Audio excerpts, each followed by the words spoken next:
Yaylalara veda ettik ve de dağlara,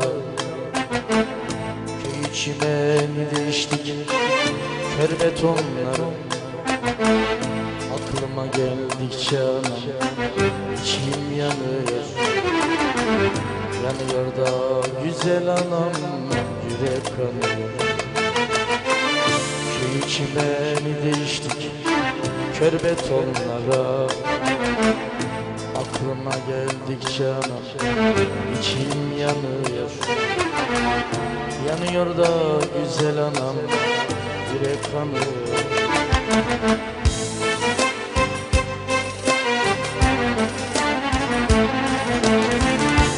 Buralarda dost bildiğin ısırgan otur. Elimi tuttun mu bil ki elim yanıyor. Şeref ekmek bulamazken şerefsiz bulur. Aklıma geldikçe anam içim yanıyor. Yanıyor da güzel anam, yürek kanıyor. Buralarda dost bildiğin ısırgan otur. Elimi tuttun mu bil ki elim yanıyor.